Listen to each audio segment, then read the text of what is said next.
Semana passada começamos a pregação, imaginando 3 situações em que um colega de alguém, um jovem daqui, ou mesmo não jovem, mas até um adulto, na faculdade ou coisa assim, chegasse para você, um crente confesso de Jesus Cristo, e perguntasse: olha, eu também sou cristão, não sou exatamente crente, não me identifico assim, mas eu sou cristão. Então, me explique aí a diferença, ou as diferenças entre o crente em Jesus Cristo e aquele que não é. O que você responderia? Foi o que nós pensamos. Aí uma outra situação, mais ou menos um jovem aqui da igreja, um mocinho, um rapazinho, chegasse para a mãe ou para o pai e perguntasse qual a mesma diferença entre um crente e um não crente. Eu já fiz uma identificação por Jesus Cristo, mas eu me sinto assim, às vezes meio na dúvida e eu estou confuso. O que essa mãe, esse pai diria? Olha, é isso aqui, a diferença que a Bíblia ensina. O terceiro caso, hipotético, talvez não tanto, que acontece de vez em quando, pode acontecer com qualquer um de nós, é chegar alguém, a própria pessoa, já de uma certa idade, com anos de vida como crente, ou décadas, e entrar em alguma fase de dúvidas, de desconforto lá dentro do coração. Só ela sabe aquilo. Qual é mesmo a diferença? Quais são as características de um salvo? Será que eu sou salvo mesmo? Ou salva mesmo? E se você nunca passou por isso, agradeça a Deus, mas saiba que é razoavelmente comum crentes verdadeiros passarem por momentos assim. A nossa fé varia, a força da nossa convicção pode variar. Então, melhor estar preparado para uma fase dessa do que se apavorar. Então, eu me propus a enumerar algumas características do crente e em contraste do não crente. Só avançamos 2 características, que foi a primeira, eu coloquei que o não crente, o homem natural, como se chama, ele é morto espiritualmente. Expliquei. O crente é vivo. Ele passou por um nascimento, novo nascimento. Segunda característica, ou diferença, o não crente é um obstinado. Ele insiste em ofender a Deus, é impenitente, ele não se arrepende. O crente passou pelo processo profundo de arrependimento. Expliquei também uma coisa e outra. E ficamos de continuar hoje. Então, como terceiro ponto, eu gostaria de apontar: o não crente é um devedor a Deus. Vamos a Atos 3:19, um discurso de Pedro.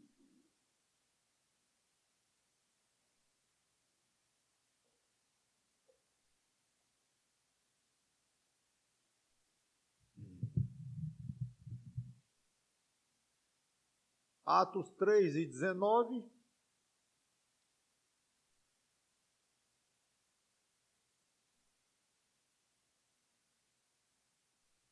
Portanto, Pedro falando, arrependam-se. Já tocamos no assunto do arrependimento. Lembra? Foi o segundo ponto. Acho que até ali essa passagem. Arrependam-se e se convertam para que sejam cancelados os seus pecados. Vamos orar.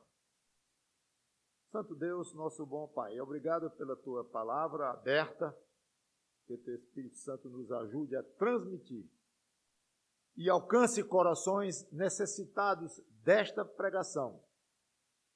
Eu diria necessitados hoje e necessitados amanhã depois, daqui a um mês, daqui a um ano. Não sabemos quando se passarão nossas crises, nossos altos e baixos. Então, devemos estar sempre forrados da tua palavra, para que possamos resistir no dia mau, resistir quando formos atacados pelo diabo que quer nos devorar, resistir quando a carne, por algum motivo, está muito forte em nós, muito mandona, e nós, quase como cordeirinhos, é até vergonhoso imaginar isso, mas quase como um cordeirinho diante de uma carne que quer mandar em nós e manda, às vezes, para vergonha nossa, repito.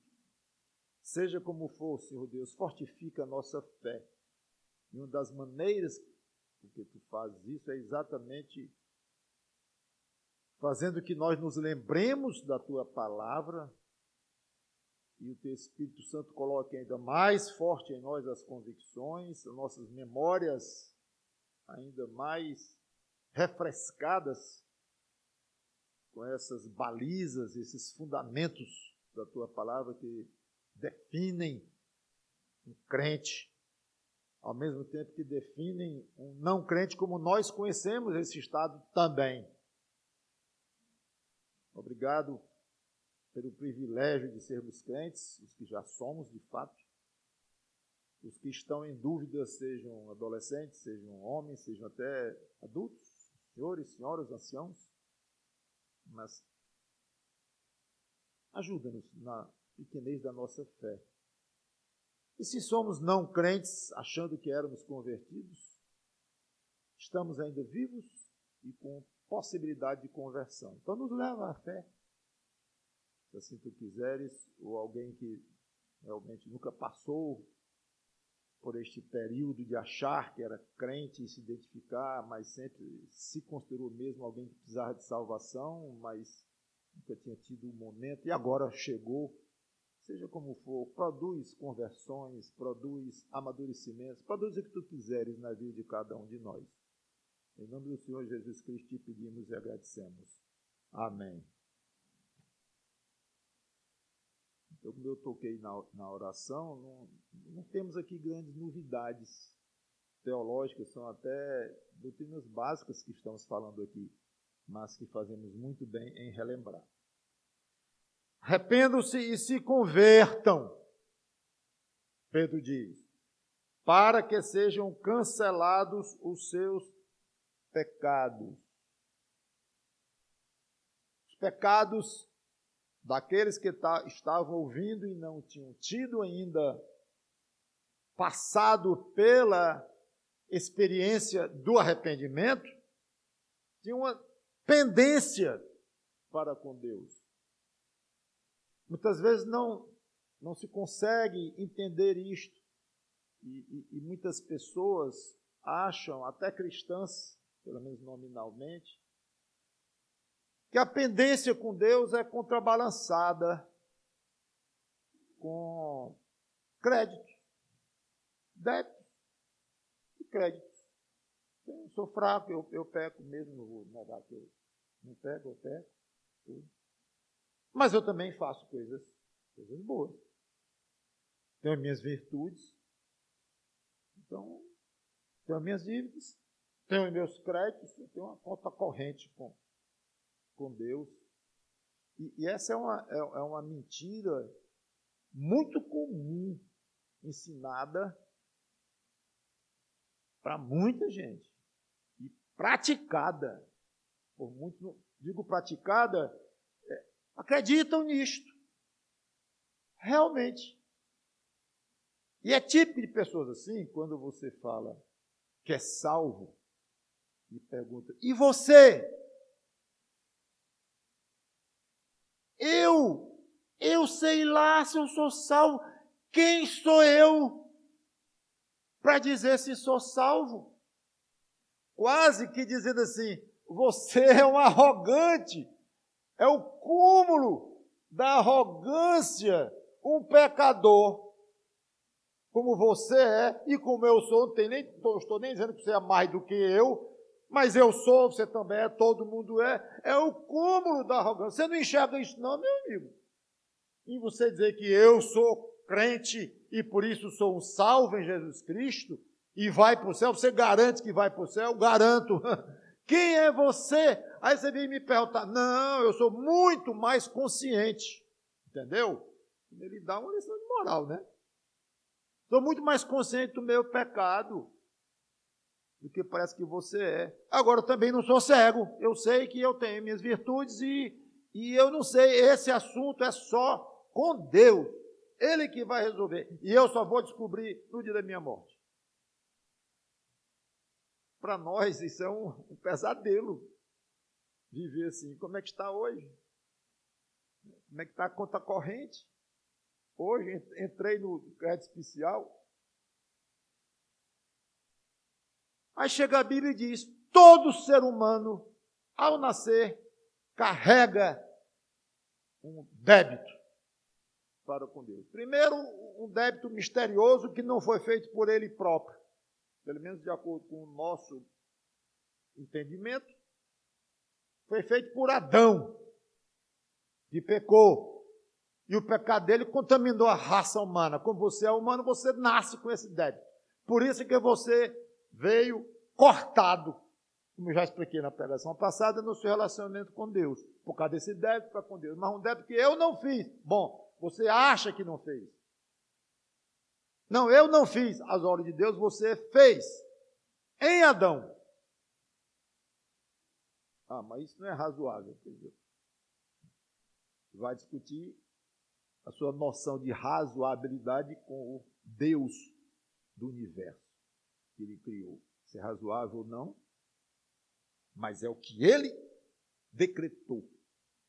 E Ele viu a raça humana todinha em Adão.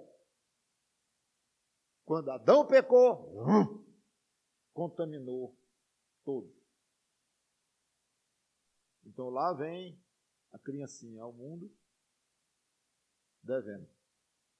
Mas logo, logo, perde a desculpa de que foi Adão e eu sou o culpado e tal.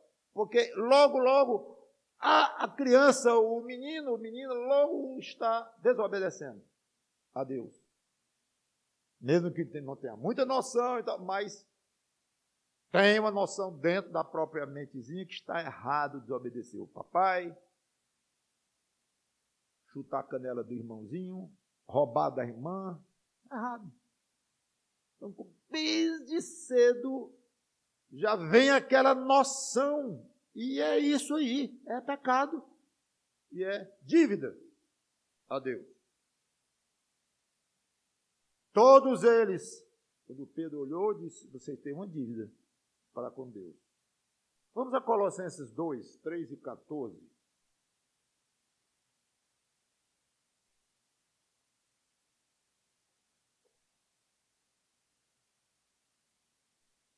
E diz assim, Colossenses 2, 13 e 14.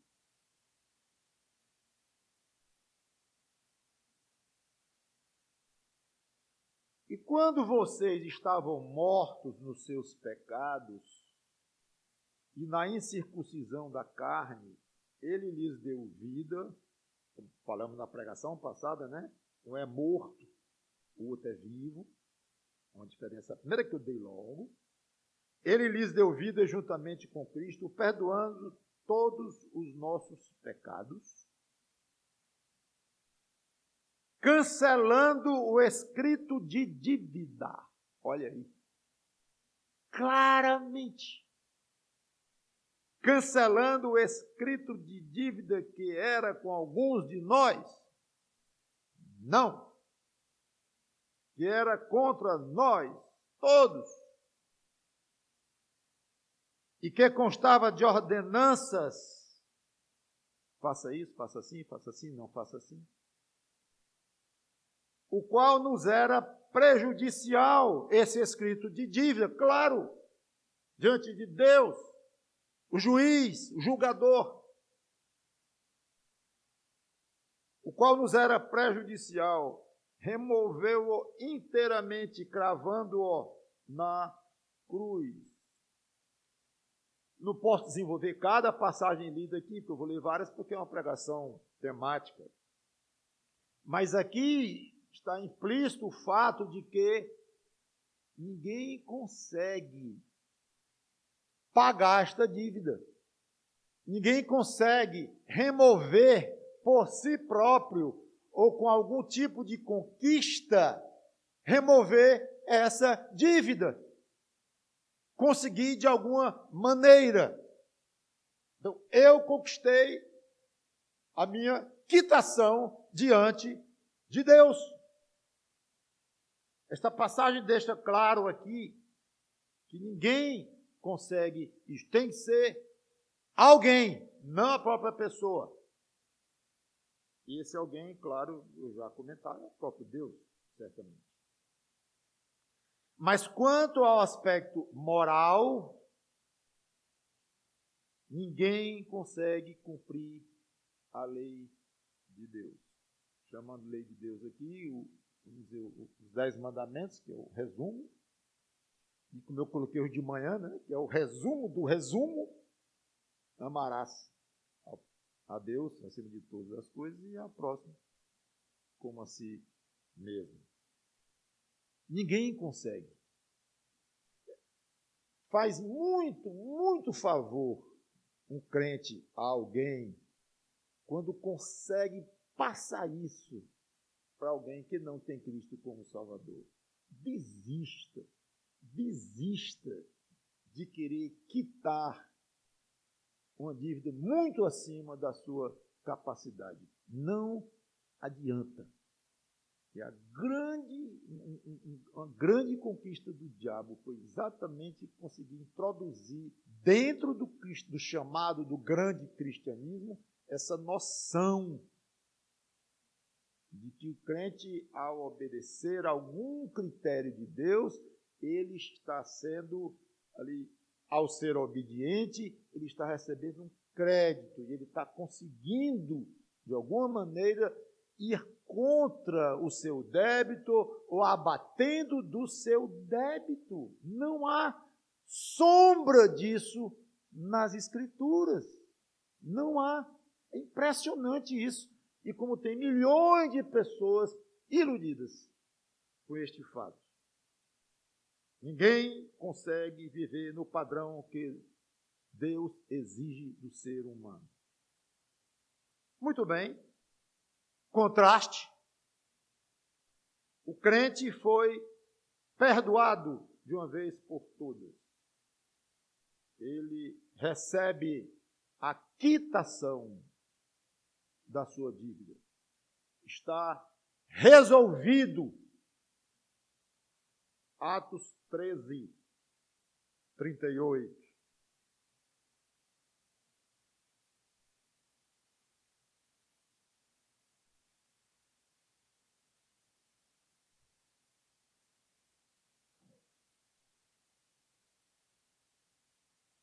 Portanto, meus irmãos, Atos 13, 38. Portanto, meus irmãos,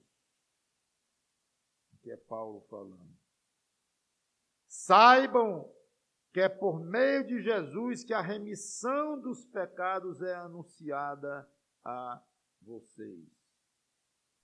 Já tínhamos isso lá em Colossenses 2, 13 e 14, que em Cristo é removida a dívida. É Ele que tira, é por causa do que Ele fez na cruz. E aqui vemos, mais uma vez, a asseveração disso. Por meio de Jesus, a remissão dos pecados é anunciada a vocês. E por meio dele,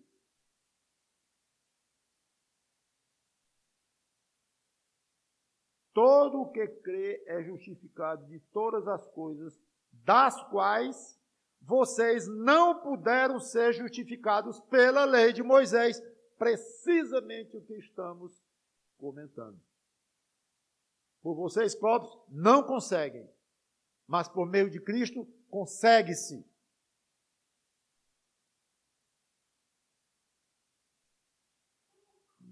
É muito comum conversarmos com alguém que se chama cristão que não têm a menor noção do que estamos falando.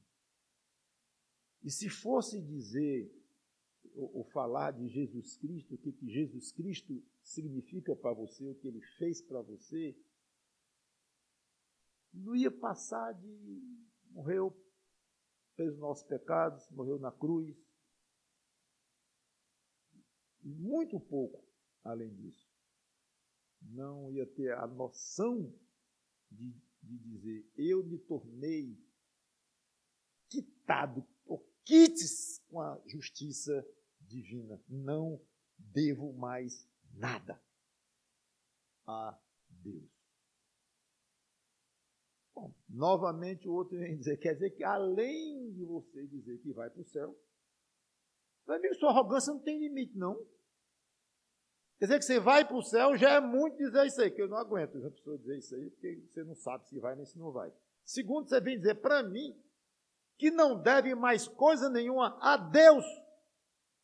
Você dizer que não deve nada a ninguém, tudo bem, você tem esse direito. Talvez seja um pouquinho arrogante, eu não devo nada a ninguém, não devo nada. Mas tudo bem, se é fato, é fato. Ótimo que você não deva nada a ninguém, tudo bem. Embora seja meio complicado, porque se você tem um carro a prazo, alguma coisa que você comprou ali, uma casa financiada em 20 anos, que não deve a ninguém, olha lá que você deve. Não, mas não estou em atraso. Tudo bem, não está atrasado, mas deve. Tem um compromisso. Então, uma pessoa fazer essa afirmação, alguém que tem um empregado qualquer, tem um funcionário, se ele chegar no dia 3 do mês, ele não pode dizer, não devo nada a ninguém. Deve. 3 dias de trabalho a seus funcionários. Você já pensou nisso? Pois é. Então, você pensa que não deve nada a ninguém? Você deve. Muitíssimo provavelmente. Fora os que estão mesmo pendurados, né? Fora os que estão, obviamente, aí com dívida na praça. Mas dizer, então, que não deve nada a ninguém neste mundo, já é um tanto quanto uma afirmação muito forte, talvez nem verdadeira, como eu disse. Porque se deve a alguém, trabalhou para você não pagou ainda o salário dela. Agora vem você me dizer que não deve nada a Deus. Você não deve nada a Deus. Não. É ousadia uma afirmação dessa. Quer dizer, hoje você não deve, não é isso? Amanhã não se sabe o futuro. Diga ao menos que amanhã você pode estar devendo. Seja um pouquinho trisco. Tem um trisco de humildade para dizer, amanhã eu não sei. Pelo menos reconheça isso. Não posso. Não pode, não posso. Quer dizer que você está dizendo que amanhã você não estará devendo a Deus ainda. É isso aí. E depois de amanhã, rapaz, eu vou ser logo franco com você. É enquanto eu viver. Bom, então o assunto está encerrado, porque eu não aguento mais falar com você, não. Acho que esse evangelismo terminou aí. É uma pena que muitas vezes a gente não consiga entrar nesse tipo de assunto com as pessoas. Primeiro porque o crente, nós estamos puxando isso muito pouco, eu acho. Eu me envolvo com vocês, tudinho aqui, estão muito ligados em estar falando isso para as pessoas e procurando um caminho para chegar lá. E é uma coisa que pesa no coração da gente e deveria pesar em todos nós, buscar mais esse tipo de conversa. Segundo, é difícil encontrar quem queira esse tipo de conversa. E quando quer a conversa, demora 2, 3 frases, já mudou de assunto, já se zangou, já se irritou, sei lá por quê. Mas é muito bom quando você consegue mergulhar um pouco mais com o pecador não arrependido e ele admite mais fundo. Aí começa os olhos ficarem mais arregalados um pouco. Quer dizer que você pode dizer que não deve mais nada a Deus? Nunca. Posso. E você não reconhece que isso é arrogância? Muito ao contrário. Eu reconheço que isso é uma elevação do Senhor Jesus Cristo a uma posição infinitamente valiosa para mim. Nada de arrogância minha. O que tem é uma fé, que até essa fé eu recebi de presente de Deus, mas eu recebi, e eu exerço, e eu creio que a Bíblia diz a verdade. Onde é que diz? Está aqui, Colossenses 2, que a nossa dívida foi cancelada, entregada na cruz. De quem? Dele. Que em Jesus Cristo nós fomos redimidos. E tudo aquilo que não podemos ser pela lei de Moisés, está aqui escrito. Você nunca leu isso, não? Ah, porque... Você nunca leu isso aqui, não? Não. Bom, pelo menos. E lendo ou não, você tinha essa noção? Não. Pois é. E você é cristão? Sou, de nascença. E meu pai, minha mãe e minha avó. Ótimo, parabéns. Mas você não tinha noção disso? Não, não tinha não. Então, acredite que não tem nada de arrogância minha ao dizer que eu não devo mais nada. Seria um absurdo diante de Deus, uma ofensa gravíssima a Deus dizer, não acredito. Só isso. Arrogância é dizer assim, ninguém vai tirar minhas dívidas, não. Eu pago. E se eu tenho minhas contas lá no banco, eu agradeço muito que querem me ajudar, mas deixa, eu fiz a minha dívida, eu mesmo dou meu jeito, ok? Muito obrigado.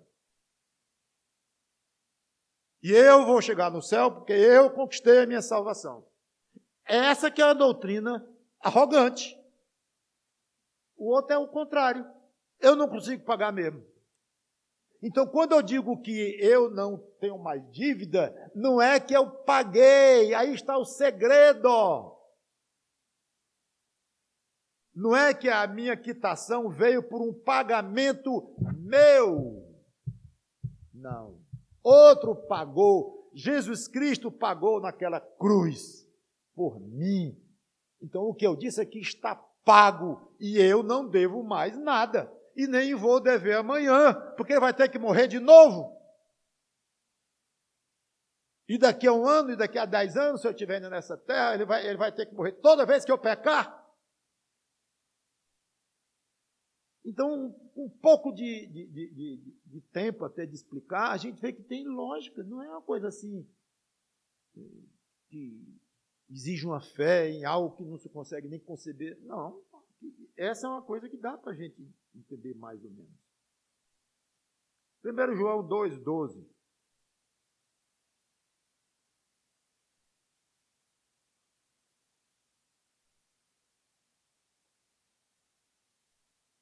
Diz assim, 1 João 2,12.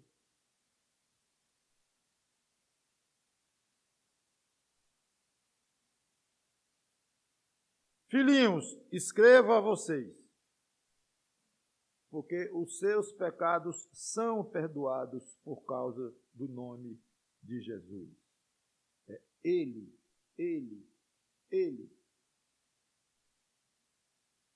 Não é à toa que o crente, de fato, ele gosta tanto de falar em Jesus. Que ele centraliza tanto a pessoa de Cristo na sua própria vida. Não é à toa. Não é à toa. É porque o crente entendeu que era um miserável devedor diante de Deus, uma dívida impagável, e que Cristo veio e pagou na cruz por mim. Eu não devo mais nada e nunca mais deverei, porque a dívida foi paga por alguém muito, muito poderoso em termos de condições de pagar. O próprio Deus e homem ao mesmo tempo, mas morreu numa cruz. Então, qual é o tamanho desse crédito? É infinito. É isso aí. Por isso é que o crente diz, nunca mais eu vou ser devedor diante de Deus. Eu vou ter uma dívida diante de Deus. Eu até peco ainda, infelizmente, mas está perdoada a dívida.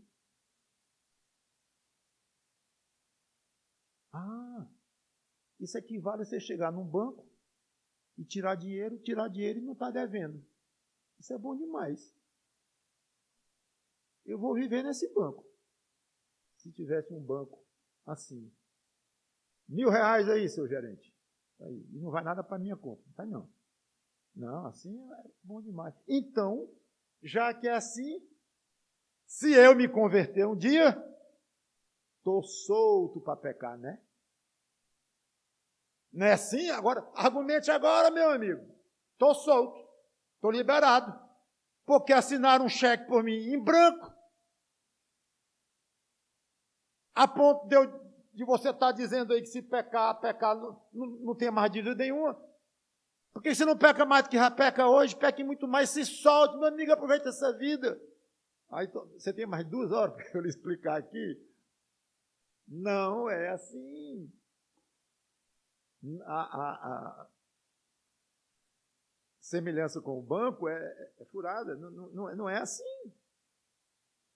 O crente tem horror a pecar e a ver Jesus Cristo sacando do crédito dele. Ou saber, pelo menos, que aquele pecado já foi responsável por uma parte daquele saque dele. Vamos colocar desta forma. Sabe o quanto para ele doeu? Foi duro. Quanto ele sofreu para poder dizer: peguei sua dívida e joguei na minha cruz. Tum! Peguei um martelo e um prego e cravei a sua dívida na minha cruz. Pagou caríssimo. Então eu vou abusar do meu Salvador querido? Não, absolutamente.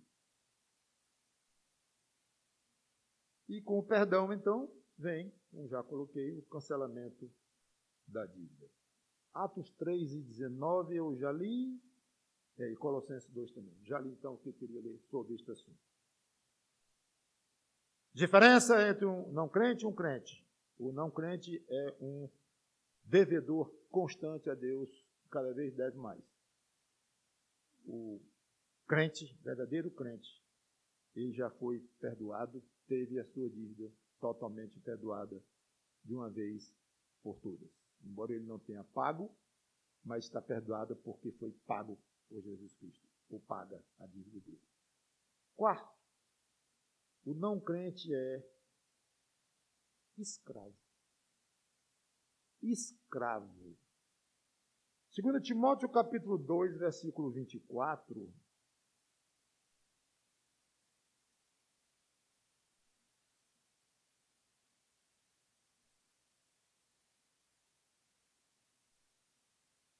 Escravo de quem, pastor? 2 Timóteo 2, 24 a 26, diz assim: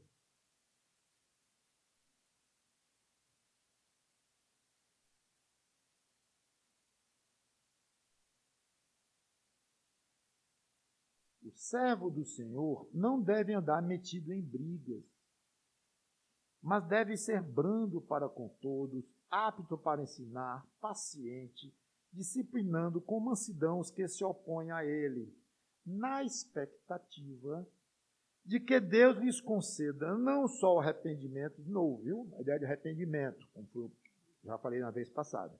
Não só o arrependimento para conhecerem a verdade, mas também o retorno à sensatez. Que retorno é esse? A fim de que se livrem dos laços do diabo, que os prendeu para fazerem o que ele, diabo, quer. Escravo. E não é só do diabo. E o não salvo em Cristo é escravo. É também do próprio pecado. Ou seja, de uma parte de si mesmo. E o próprio pecado, o pecado não tem vida própria. O pecado não tem mente, nariz, boca, não tem raciocínio. O pecado é uma atitude. Uma atitude de alguém. É uma forma de dizer que nós somos escravos do nosso pecado. Nós somos escravos de um pedaço de nós mesmos. Um pedaço podre, corrompido de nós mesmos, que manda em nós, às vezes. O próprio pecador, então, é responsável pela terrível situação espiritual em que ele se encontra, a ponto de se tornar escravizado. Está aqui, Provérbios 5 e 22.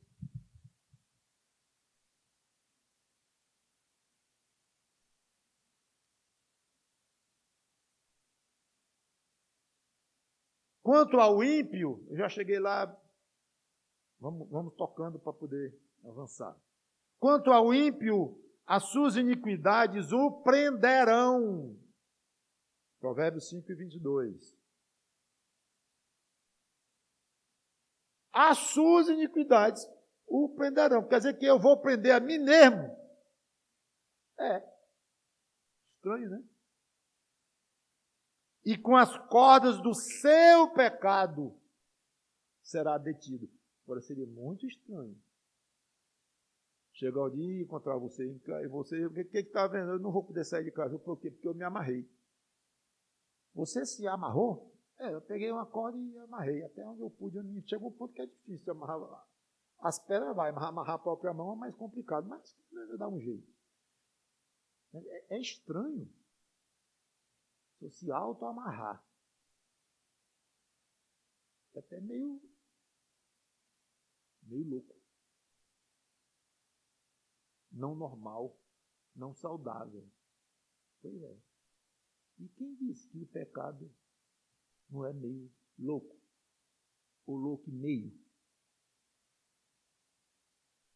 E que nos faz fazer coisas que antes era agradável, bom demais. Hoje, continuam sendo agradáveis, mas de um jeito esquisito. E, ao mesmo tempo, extremamente amargo. Porque, como já comentei, estamos ofendendo a quem pagou nossa dívida. Que coisa horrível. Pois é. Eu não quero mais pecar. Aí você pecou, pequei. Por causa de quem? Seu vizinho? Por causa de quem você pecou?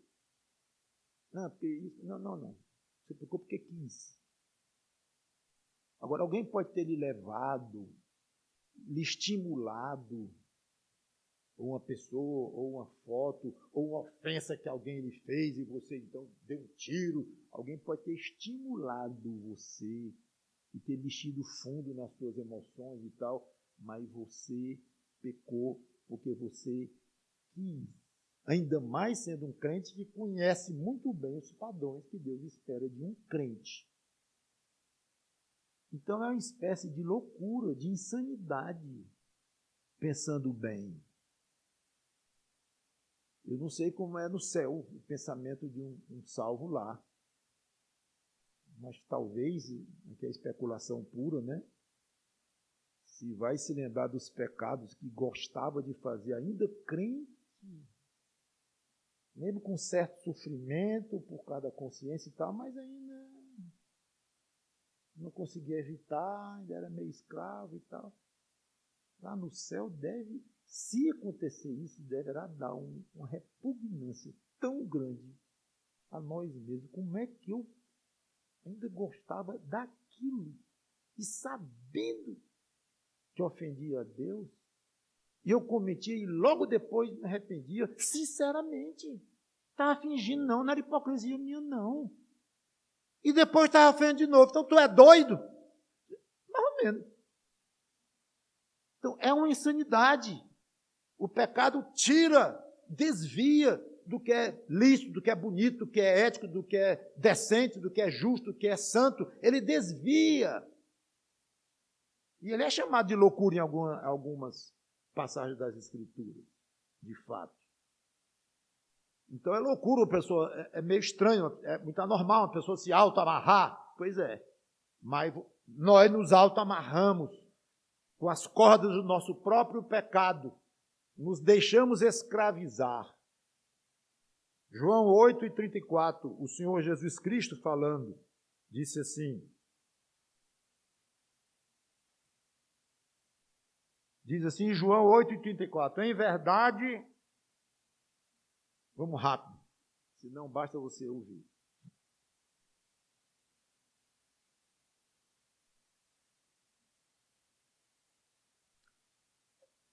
Em verdade, lhes digo que todo que comete pecado é escravo do pecado. Então, Velho Testamento, lá em Provérbios, o próprio Jesus Cristo aqui falando.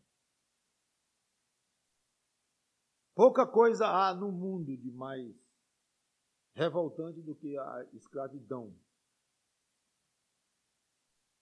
corretamente associada com muita crueldade, desumanidade, abuso da nó na garganta e repulsa, história de escravos explorados, surrados, reduzidos à indignidade de meros objetos, como tecnicamente um escravo era um objeto, era uma propriedade, tanto quanto um animal, tanto quanto uma mesa, era vendida.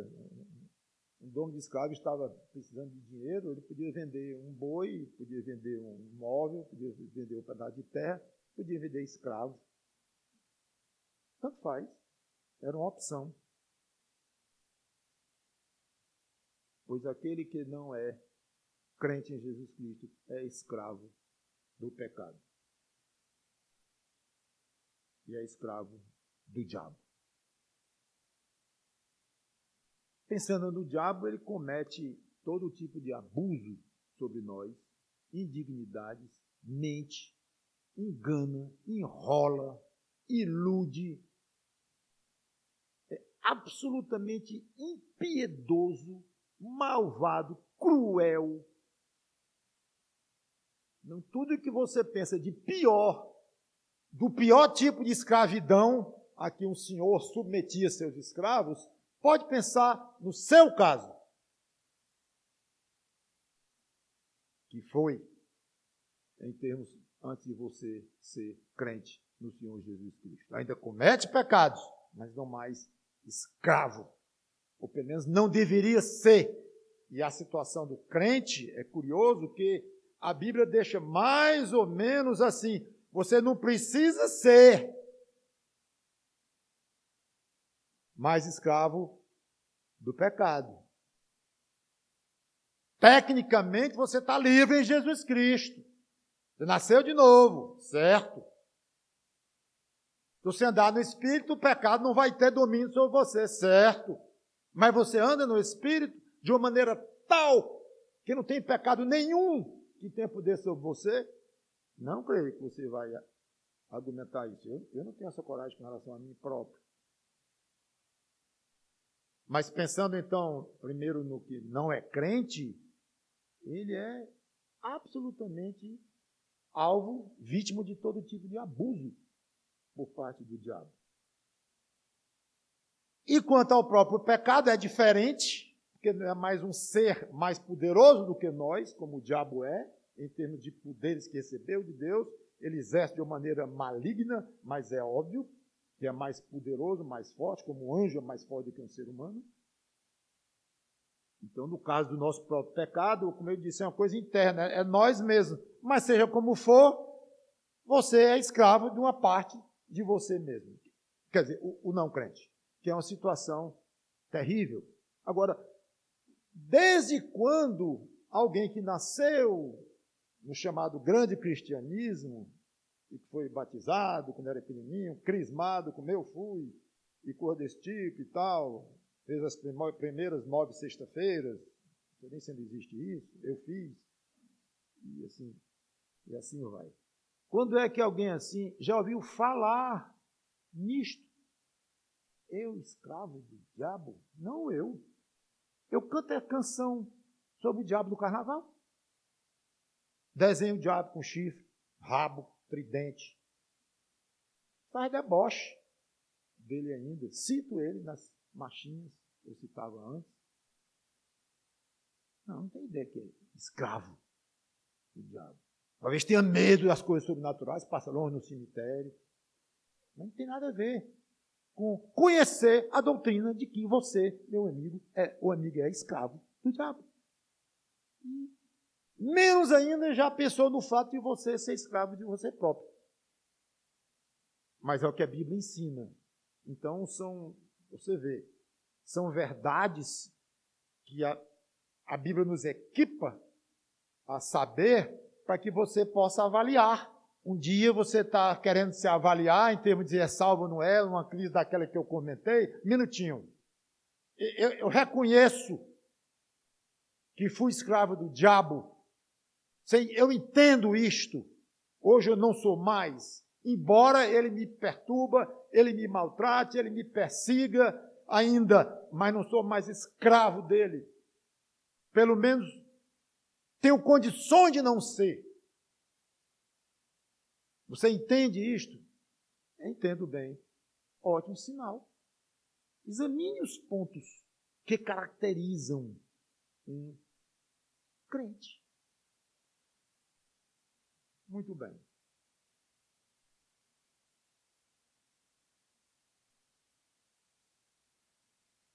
Quando um descrente se sente, ou um não crente em Cristo, filho assim, se sente uma pessoa miserável, vencido, ou uma pessoa vencida, ou álcool, ou pornografia, ou droga, ou tudo junto.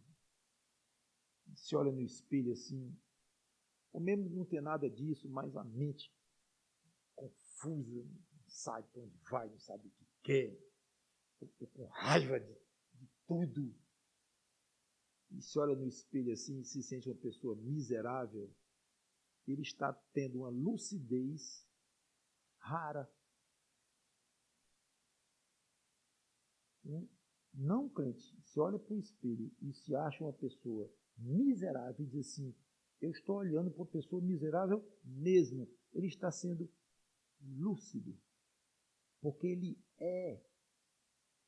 Não é uma impressão, não é para o psicólogo, para ele convencer que está faltando é autoestima, está com baixa estima e mil coisas.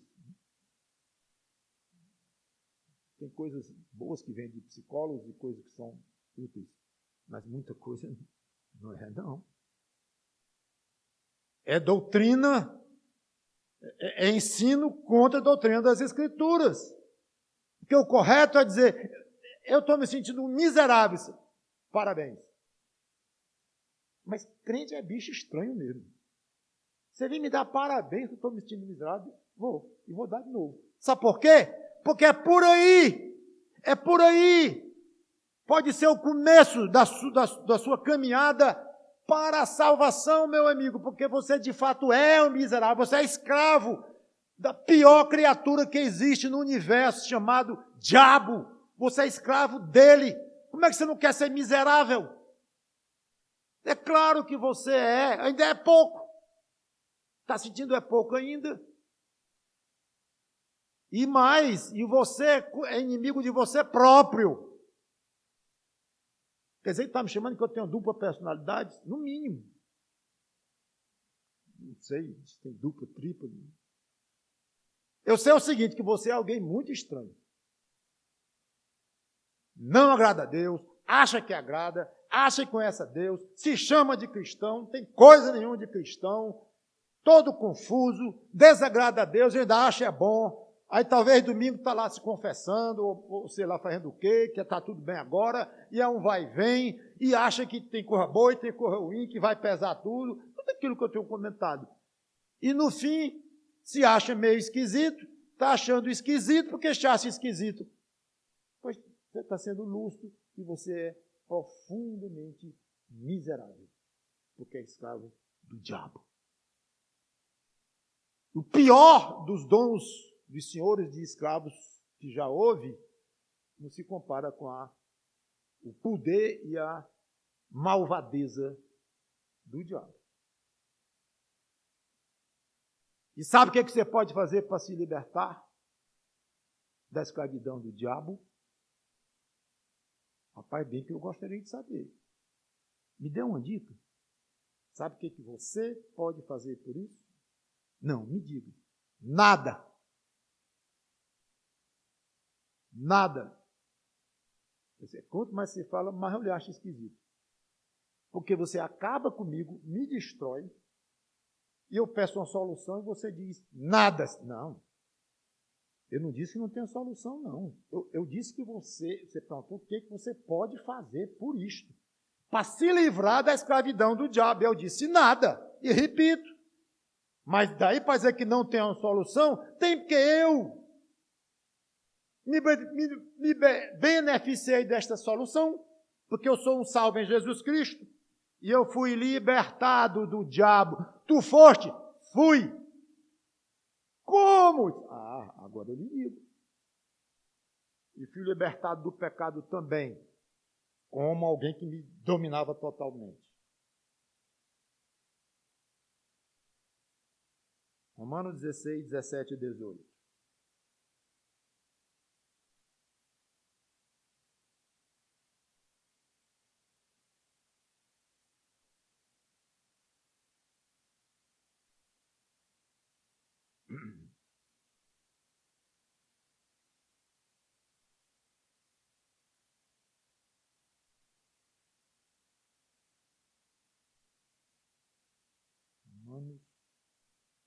Romanos 6, 17 e 18. Por isso aqui não estava combinando.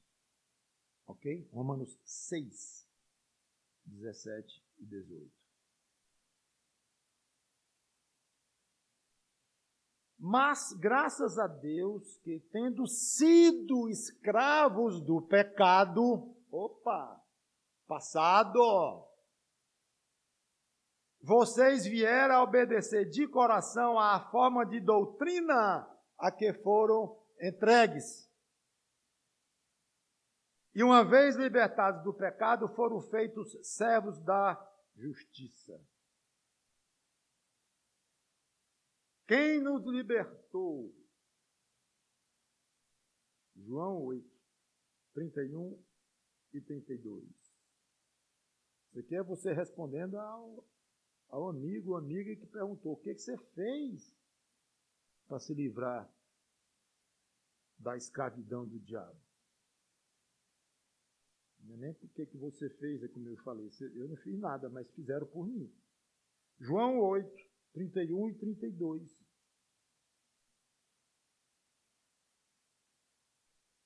Então Jesus disse aos judeus que haviam crido nele: se vocês permanecerem na minha palavra, são verdadeiramente meus discípulos. Conhecerão a verdade, e a verdade vos libertará. Pronto, meu amigo. Eu estou agora lhe respondendo a sua pergunta.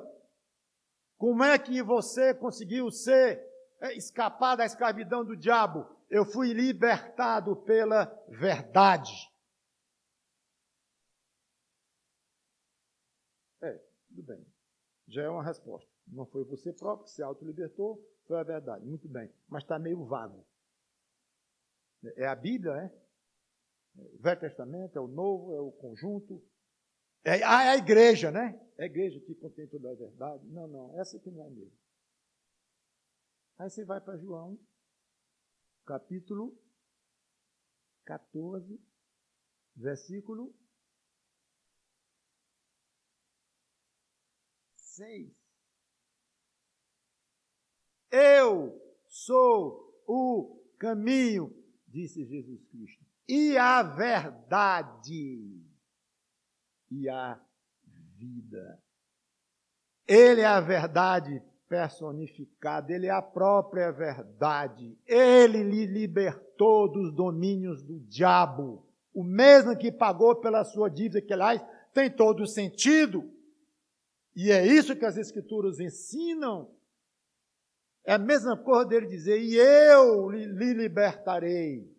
Mas ele não quis dizer pouco mais além disto. Eu admito que sim, é difícil chegar e dizer na mente dele que tinha exatamente. Mas eu acho que nós podemos ver essa expressão aqui: a verdade vos libertará. Em primeiro lugar, ele próprio, a pessoa de Jesus Cristo, mas a palavra dele, os ensinos dele, que não deixam de ser parte dele, ok? Não, mas se ele vai me libertar, eu não conheço, eu nunca o vi pessoalmente, como é que vai ser meu contato com ele? Não vai ter nada, uma interação nenhuma entre eu e ele, o que ele tem para me dizer, para que eu exerça na minha mente. Não tem nada. Tem muita coisa. A revelação dele se chama a verdade também. Pode ser estendida a noção de verdade aqui, da maneira como eu penso. Além, eu não diria nem além. A pessoa de Jesus Cristo, incluindo a palavra de Jesus Cristo, que é viva e eficaz. Então, a verdade, as Escrituras, a pregação da palavra de Jesus Cristo, aliada com o poder de Jesus Cristo, através do Espírito Santo, liberta da escravidão do diabo. Um verdadeiro espetáculo. Tem uma passagem que diz que o Pai Celeste nos libertou do império das trevas. Linda essa passagem. Colossenses 1:13, para deixar claro que é uma obra da Trindade. Colossenses 1:13. Eu vou só ler, não sei nem se você chega lá, se eu chegar primeiro.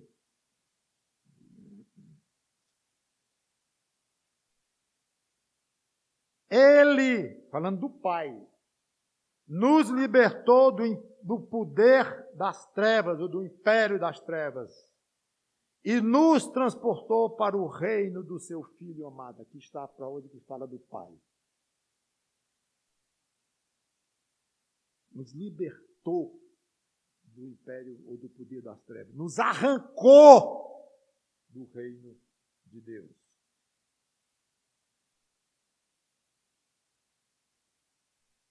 O crente foi libertado do diabo e do pecado. Obviamente sim, porque o pecado não tem mais poder para condená-lo. Perdeu a força de condenação. Porque o pecado foi prestado conta. Seu pecado, sua dívida pelo seu pecado foi paga. Como eu disse, devo mais a Deus. Não porque eu paguei, que não paguei, nem poderia, Cristo pagou por mim. Muito bem. Então o pecado perdeu o poder de lhe dominar. Ok. Mas aí entra outro aspecto, e aí teria que ser uma pregação inteira, talvez, para explicar isso. Um pouquinho mais complicado. É que o crente está o tempo todinho sendo advertido. Cuidado com o pecado. Cuidado com o próprio diabo, que anda como inimigo, um leão, querendo nos destruir. Mas nós já somos libertados dele? Já. Ele não tem poder mais nenhum sobre nossa alma, de nos levar para o inferno de volta, de trazer de volta para o reino dele. Não. Mas ele perturba. Deus permite assim até nós chegarmos no céu. Tudo bem. E o pecado perturba. E como o pecado é seu próprio, aí tem muito a ver com a maneira que você vai lidar com isso. É mais complicado um pouco. Mas por isso é que o crente tem que estar muito atento com os próprios pecados. E correr longe das tentações. Porque é algo que aí é dele, embora o diabo mexa com isso, mexe com a mente, perturba, mas o pecado é seu. E o Espírito Santo que está em você tem poder para fazer que você se santifique de uma maneira tal que o pecado vai ter pouca influência sobre a sua vida. Não nenhuma, porque a Bíblia não nos dá essa esperança de conquistarmos o pecado de uma maneira 100% e nunca mais pecarmos. Não há. Se dissermos que não temos pecado, somos mentirosos. O apóstolo João ensina. Então, sempre vamos ter uma certa perturbação por causa do nosso pecado. Em algum momento, nós vamos ceder para o nosso pecado, infelizmente, mas é fato. Mas somos escravos do pecado? Pastor, eu sou crente. Amém. Eu posso dizer que não sou mais escravo do pecado de jeito nenhum? É difícil. No sentido de que o pecado não lhe leva mais a prestar contas com Deus, em termos de condenação, sim, você está livre. Você não tem mais essa pendência com o pecado. Ok. Ele não é mais senhor de você. Tudo bem. No sentido dele conseguir muita coisa na sua vida, está lhe derrubando constantemente, está fazendo você pecar e tendo que recorrer àquele sacrifício que pagou pelos seus pecados, inclusive o tal próprio, no sentido de que você pode dar muito ouvidos ao pecado, é bom ter cuidado. Então, nesse sentido, um crente pode se tornar relativamente um escravo do pecado, ainda miseravelmente, incoerente, desperdiçando poder, muito poder espiritual que tem dentro de si, pela habitação do Espírito Santo, caminhos que a Bíblia nos indica, mas o crente insiste em andar por caminhos pobres, em que o Espírito Santo não se digna, não quer, não se agrada ali fazer super poderoso contra o seu próprio pecado. E você termina um crente fracote. E o pecado está lhe derrubando o tempo todo. E há muitos crentes assim, salvos em Cristo, mas ainda bastante comprometidos com o pecado. Eu não vou dizer a palavra escravo, porque pode comprometer a doutrina de que não somos mais escravos de ninguém, a não ser de Cristo mesmo. Mas é bom ter isso em mente. Alerta contra o diabo, que não lhe domina mais, mas lhe perturba, e alerta contra o pecado. Vou encerrar, mas só lembrando que nós somos feitos escravos de Jesus Cristo. Escravidão não é uma coisa ruim? Da maneira como conhecemos, sim, porque era um homem escravizando o outro. Homem pecador escravizando o outro, e de uma maneira, como eu já disse, sem um princípio de justiça, achando que é propriedade, não tem direito nenhum de ser propriedade do outro, não é tão ser humano quanto o outro, é totalmente diferente de nós sermos escravos ou servos de um Deus poderoso, bondoso, justo. Então, é difícil nós nos despirmos da noção terrível de escravidão, porque o referencial que nós temos é a escravidão passada, ainda presente em muitos lugares ainda do mundo, infelizmente, mas de uma maneira mais global, passada, mas de homens com homens, de homens interesseiros, pecadores, piores coisas. Mas aqui a ideia, se não fosse, o crente não fosse mais escravo de ninguém, ele estaria solto, totalmente solto, e seria um pesadelo. Porque o crente não foi feito para ficar. O ser humano não foi feito para ficar solto. Sem satisfação dar a ninguém. Nunca. Ele é uma criatura, foi criado por Deus, ele tem que dar satisfação. Ele tem que obedecer. Então ele tem que ser servo de Deus. Tem que ser. Para nossa proteção, não só proteção não, é para nossa própria essência, da nossa existência. O ser humano está saudável quando ele está debaixo do senhorio de Cristo.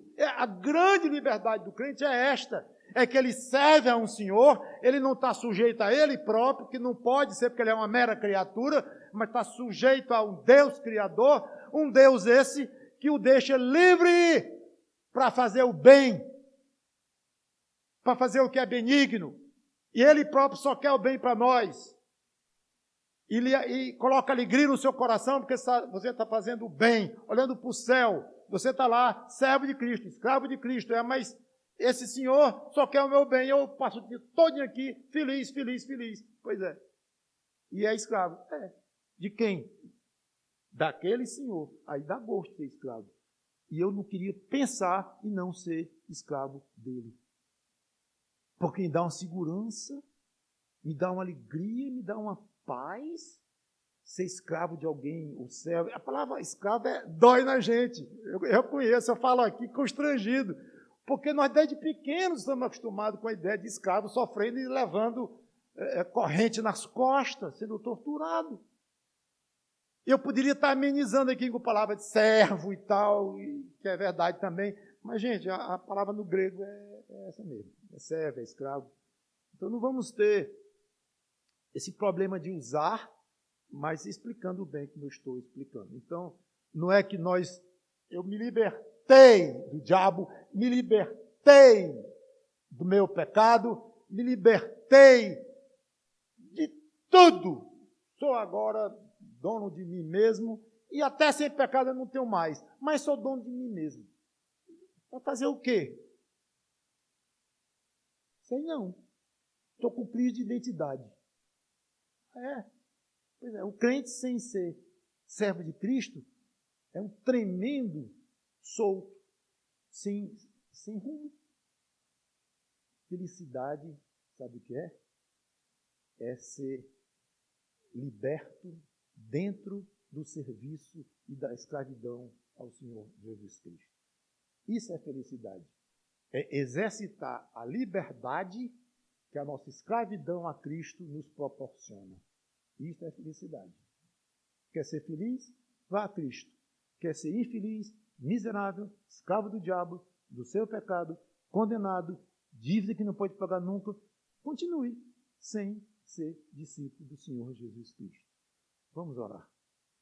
Obrigado, Senhor, pela tua palavra, que o teu Espírito Santo nos ajude a absorver tudo isto. Em nome do Senhor Jesus Cristo. Amém.